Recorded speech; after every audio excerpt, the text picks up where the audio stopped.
Good evening, fine friends of the world, Facebook land, or wherever you're watching this, if not live. It's Justin Sandler coming to you from my quarters here at the UCLA Hospital, Santa Monica, on a beautiful Wednesday evening, or at least it seems beautiful from my window. I have not been outside in a few days, as today is day 3 of my current week in the hospital, and I am rigged up right now, baby, to a lot of stuff. So I've been here since, what's today? Tuesday. So I've been here since Tuesday afternoon. So day 3 happening now. I just got a few bags of medicine changed. Literally right before I hit live on this, I was all set to go. My night nurse came in and we hooked up a new bag of Mesna for my bladder protection. We hooked up my nightly bag of cisplatin, which is one of the chemos that I'm doing. The other one is running already, and I got one more to do later tonight.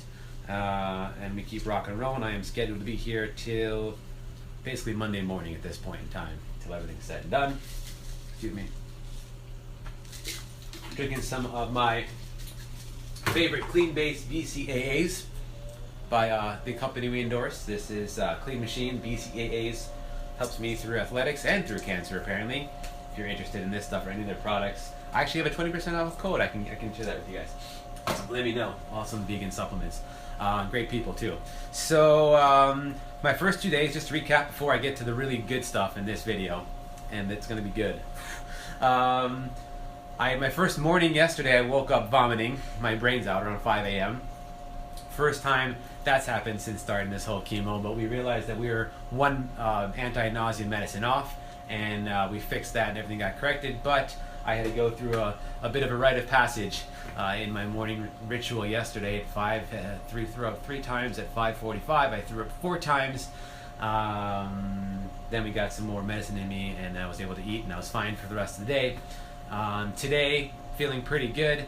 My biggest complaint today, which happens when you have this much shit being rolled through you, is that I got really bloated, and you can't see my whole body now, but well, the 6-pack that was there after the Goes Gym challenge is now just one massive blubber, not blubber, wrong word, just massive water, technically. And my legs are really swollen too. My hamstrings are also very swollen, not swollen, but, well, I guess retaining water would be the correct word. It's sort of normal. We lowered the drip on one of them in order to slow some of that liquids down since I'm drinking a lot, and I just went on 2 walks, so hopefully we'll work it all out and it'll be good. Aside from that, everything else is a-okay. Yesterday and today were what I call Justin days. I was kind of disconnected a bit from the online world. I closed down all visitors for a couple days because I just really needed some time to decompress and be with myself, and it's been good. I've been able to relax a little bit and settle in, and now I wanted to jump on and do the first of a 2-part little series that I labeled Living with Shame. And so without further ado, I'll jump in. I'm hesitating, I think, because I'm probably nervous. What I'm doing is, well, with this cancer, I'm able to share deeper and darker things about me because, well, I got that I don't give a fuck card, right? And so I can share things because it helps me process things I'm no longer holding on to or giving a fuck about. And at the same time, it can allow people like yourself to also maybe stop giving a fuck about the things that we're all giving too much fucks about. And so that gives us all an opportunity to grow and learn together through my experiences. So now, why is this one so hard? Well, actually the one I was going to do today is even harder. And my wife and mentor Mary Lou told me, let's do this one first and do the other one as your second one, so you warm up to sharing, about these parts of your life. And so I agreed, and I decided to do it this way. So I'm going to do this one first, which is still going to be hard, and then I'll do the other one maybe tomorrow. We'll see. I gotta get the balls up for that. So what I realized this last weekend, and Mary Lou and I and our good friends in the tyranny world did the Transform Weekend, something which is part of our about every 2 months we do these transformational 2-day emotional healing seminars, retreats, whatever you want to call them. They're in a house, and we do stuff. We go over deep topics. We go very deep. We go very deep into healing and into emotions. which I think are essential, and that as one part of the many things I've been doing in the last few years is I think why I'm able to process everything that I'm doing the way I am, and why I'm able to learn and grow and share with you guys my lessons. A lot of it's because of how many walls and barriers I broke down through various events and retreats and things that I've been doing. So I recommend anybody out there, we all have our shit, we all have stuff, and so doing things that can work past your stuff is really important, because if you keep holding on to stuff and not working through stuff, you can get sick, you can get cancer. Like, I feel like I help this along by holding on to stuff and not allowing worthiness in my heart, and feeling worthy of myself and feeling self-love. And we want to break these down, and we want to get to a place where when things do come up in our lives, then we have the tools that we need to overcome obstacles. And that's why all the things that I've been doing have gotten me here. This past weekend we went to it, and it was great to do an emotional healing retreat right before I come back into the hospital for an entire another week to be rigged up. And so the topic of this one was living with shame and isolation. And that's pretty heavy duty for a lot of people, and I didn't really know going in what that meant to me yet. I just knew I wanted to go in and just open up some doors. I thought I was going to really maybe open up some ways of seeing if there was things I was not experiencing yet through the cancer. I've only honestly, guys, since the day I found out I had the mass, the only day that I cried was the night before I went in to the hospital for the first time. And I don't know if I was burying it, stuffing my feelings, if I was holding things back, and I was hoping, okay, well, maybe by going into this retreat, I could see if there's any emotions that I was not yet uncovering. And surprisingly, I feel good. I think emotionally, if I feel the need to cry, then it's going to happen. I certainly am touched now more by various programming and films and things, and it's good. I'm allowing more, I'm feeling more, which is great. But surprisingly, that during the Saturday of the transformation weekend, I shared my story, and I felt more like it was to give to the others who were there with us. But on Sunday morning, we were back, and I got to do some really interesting work in some of the processes that they did, and I really uncovered that morning two things in particular that I consider to be living with shame on myself, and that I haven't released, and that I said, oh wait, I have the I don't give a fuck card, but I still am giving way to many fucks. And so I wanted to share these two things. The first one, which I'm going to share today with you guys, because there might be people out there who have experienced or experience this, hopefully, or degrees of it. And I really need to process this for myself, and I need to get over this shame that I'm holding on to. And so I'm going to share it live as the ultimate going into the fear, to share my shit to whoever wants to listen, so that hopefully I can start to break free of this and find ways of overcoming it, or at least just not giving a fuck when I deal with it. Now, shame comes in many ways. Shame can look many different ways. People have shame. And we all have it, I'm sure, but you can have shame for something you did, a decision you made to do, or something that you did. You can have shame for something you didn't do. You can hold on to shame for something that was done to you.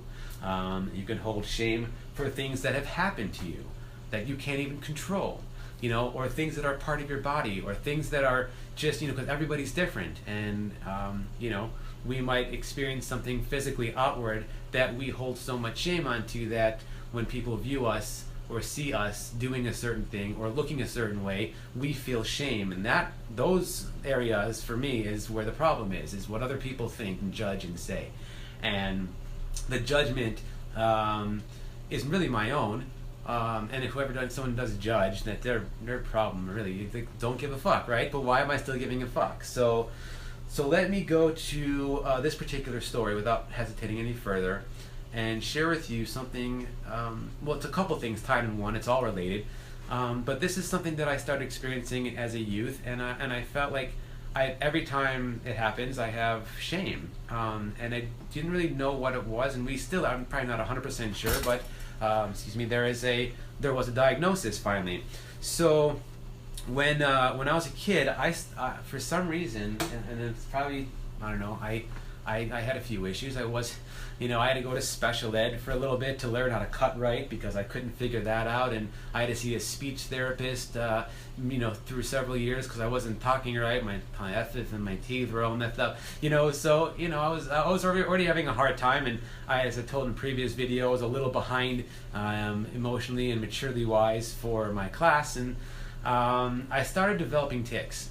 That's the bottom line. I started developing tics that I would see someone else do something and I would basically mimic it, I guess, and it became an immediate habit, an immediate thing I could not control. And I realized that when I would get rid of one because they were embarrassing to me and I would try to stop one, normally what would happen is another one would develop in its place. And so, I'll give you some examples, and guys, it's weird, and it's weird for me to say this out loud, but I need to release the shame. I remember seeing a kid once, we were really little, doing these things with his neck, and I started doing it, and within probably a half hour, I couldn't stop doing it. Every few minutes, it was happening. One time I saw someone rubbing their face like this on each side, just wiping the sweat maybe, and I thought that they were licking their shoulder or whatever, and I started literally reaching out and licking at my shoulders like I was like some moron, like I couldn't control it. And it was happening over and over, and it happened for a while. And then when I finally fought myself so hard, stop, every time I try to do it, it was like you want to bash your head in because the urge to do it is so strong and you don't know why.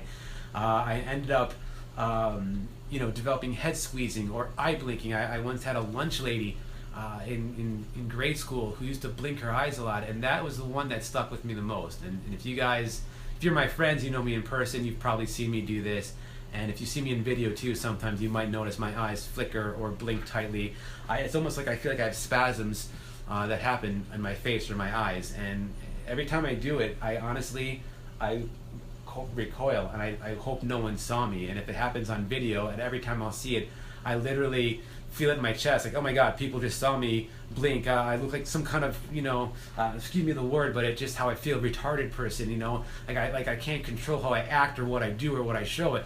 What's wrong with me? Do I have Tourette's? Do I have, something mental in my head? Why do I have these certain motor things that are happening that is so hard to control? I don't know if anybody out there has experienced these things as well, have ever had any kind of tics of any kind or involuntary motor things. But it really, like, living with that, it's like, it's shame. I feel like it's less than. Anytime someone might look at me right at the same time as I uncontrollably blink real heavy, that I feel like something's wrong with me. And that's a shame that I realized this weekend I've been holding on to for a really long time. And I try to control myself less. I try to stop. At times, if I relax certain ways, it helps, but sometimes I can't stop it. I don't know what, but I decided finally I was going to, go further and try to do something about it, because honestly, I hadn't ever been to any sort of doctor regarding any of these things for all these years, just sort of living in so much shame that I never addressed it, I guess, or was in denial about it. And so after January 1st, my SAG insurance fortunately allowed for mental health coverage as well. So I said, you know what, let's just go for it. We're in the era of making ourselves better, right? So let's go see a psych and let's see what can happen. And I got a referral, and I went in. I saw a psychiatrist, and he did a whole bunch of evaluations. I told him everything I was dealing with and everything that I was going with. I talked about the tics. I talked about everything else. He had me do some tests. He did a couple other evaluations, and he actually gave me a diagnosis. He said what he feels I've been experiencing all these many years of my life was ADHD. Wasn't super surprised. I know I'm all over the place, but to really get a psychiatrist to say officially that he is diagnosing me with ADHD after all these years was interesting. I don't know if learning about it years ago would have helped or hurt or not, but that was his diagnosis now after all these years. And so he said that he recommended strongly to start meds, and that he felt like that would be a great way to help, or at least let me see what life was like without some of the suffering. He says he doesn't know what might be causing all the motor tics that I've been having, but he does feel that and does know that ADHD can cause those tics. And so I really didn't want to go the route of taking more pharmaceuticals because of something like that. And I asked him, what else can we do? Is there nutrition? Is there supplements? Is there exercises, meditations, yogas, breathing? Are there things that I can do to stay more focused and more in attention and not be all over the place? Are there things that I can do that can help me limit the motor tics without the drugs? And maybe it's just because he's a psychiatrist, or maybe it's because he just really feels strongly that with what I'm dealing with, this is the right thing. But he said, I would like to put you on Adderall for a little bit and see how that works out. So I said, well, at this point in my life, I've never been able to do anything else about it, so let me try it. Let me see what it does. See if it helps, see if it normals me out, see if that's even the problem. So I took the prescription and I started using the Adderall. It was too strong, even at the low dosage that he prescribed it. I didn't like the way it made me feel. I didn't like the high that it gave me. I know a lot of people use this drug for recreational purposes and or they call it like the limitless or whatever. You can stay up all night or work all day or whatever the deal is. I didn't really like the way I felt, so I kept dosing it down into smaller bits until I found a level that felt pretty good for me. And so I said, okay, well, I'm going to try it. And I gave it a few weeks, and actually the motor tics did slow down quite a bit. So that might be part of the problem, because I did have considerably less, or I was able to notice it more when it was happening, and I was able to stop it without having to fight it so much. So it's possible that was helping, but again, I'm taking a drug that I don't like taking, because you guys already know my opinion on pharmaceuticals, and it's taken on a need-to basis. So it was working though, and the motor tics were down, and then this happened. Only after doing this for less than 2 months, to find out I had ADHD, and within less than 2 months I had cancer. Then told by my doctor, stop taking the Adderall. Anyway, so now it doesn't matter. I'm just, back to where I was before, not taking the Adderall or any other prescriptions that don't have to do with this. But realizing that it might happen, that I may have those motor tics, and it may be caused by other things too. But I'm sick of being ashamed of it. And if I happen to blink out of control, I'm just gonna have to own it, and try to breathe through it and try to find other means of slowing it down. Or if anybody out there knows, some ideas what that could be, I'm open, man. I'm open to find out. But it's not gonna be an issue of holding that shame anymore. I'm gonna release that shame right now. I know I released it during the weekend. But there was still some shame that I was holding with it. So I gotta take out the I don't give a fuck card and say, I release it. I release the shame of something I can't even control. And maybe that in itself will help control it more. I don't know. But, we all have stuff, and we all get diagnosed with things. And a lot of times it takes till later in life to even find out. And we're just gonna all try to do the best we can, and help each other out with overcoming these things, or at least owning them and supporting each other, and knowing that one person has this and the other person has that, and we all have stuff. And so let's collectively release judgments of everybody. Granted, we shouldn't allow judgments to affect us, but it helps if there's less judgments coming at us. We try to walk a day in someone else's shoes. We really understand what they're going through, instead of immediately assuming someone has something wrong with them because they blink a weird way or make a certain face or look a certain way. We're really selling life short at that point by not seeing what could be behind that person and what's going on. And you don't know what they're suffering from, and you're suffering from some stuff too, I'm sure. Yours might not just be showing in a certain way. So it's all about one love. It's all about growth. Today for me was more about sharing to release. And I thank you guys for hanging out and for, being a part of that. Means a lot to have friends to share this too. A lot of you guys I don't even know in person, but you're learning dark stuff, and not dark stuff, deep stuff about me. Let's call it deep. We won't call it dark. And every time I have a lesson that I want to learn for myself, I'll probably jump on Facebook Live and pop it on YouTube and just share my life lesson with everybody, because if I can learn something from it, then I'm sure someone else out there can, or someone you may know can. So feel free to keep sharing every time I put one of these out there with your community on Facebook, or share my YouTube, which is youtube.com/Justin J. Sandler, or you can just search for the Justin Sandler cancer journey, and all the episodes. They're up there. I think this is like number 15 or 16 now. So we're moving and grooving right along in this little fun series that we call Justin's Life and Journey of Cancer.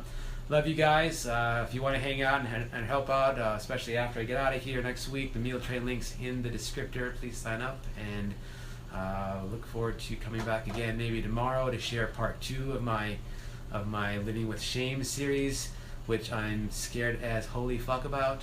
And that's probably why I'm supposed to share it, but it doesn't mean that I still feel a lot of fucks about that. So give less fucks. That's important, and I'm trying myself here to give really no fucks.